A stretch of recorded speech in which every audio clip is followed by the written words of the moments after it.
আসসালামু আলাইকুম। চ্যানেল 2 নিউজে স্বাগতম। সঙ্গে আছি আমি শায়লা শারমিন।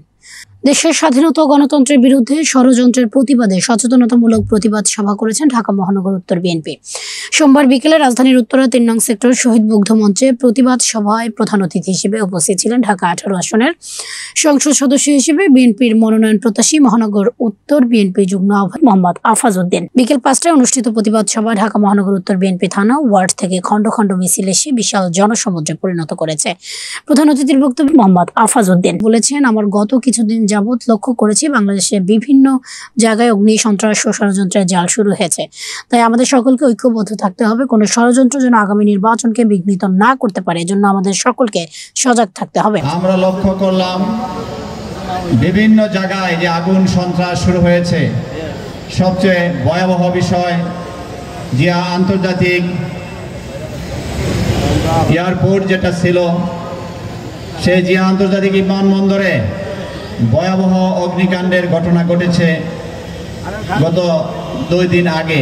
বিএনপির সংগ্রামী ভারপ্রাপ্ত চেয়ারম্যান ৩১ দফা প্রস্তুত করে একটি সুন্দর বাংলাদেশ গড়ার জন্য উনি প্রত্যয় ব্যক্ত করেছেন। তারপরেও একটি গোষ্ঠী এবং বিভিন্ন চক্র এদেশে বিশৃঙ্খলা করার চেষ্টা করছেন।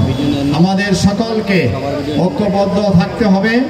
আমরা গতকাল আমরা প্রস্তুতি নিয়ে সকলকে আপনাদের বলেছি, তাৎক্ষণিক আজকের এই অনুষ্ঠান আপনারা যারা বিভিন্ন এলাকা থেকে এসেছেন, আমি সবাইকে বলবো আপনারা পাড়ায় মহল্লায় সকলেই ঐক্যবদ্ধ এবং সুশৃঙ্খল থাকবেন এবং কোনো ষড়যন্ত্রেই আগামী জাতীয় নির্বাচন যাতে ব্যর্থ না করতে পারে সেই দিকে লক্ষ্য রেখে আমরা সকলে ঐক্যবদ্ধ থাকবো ইনশাআল্লাহ।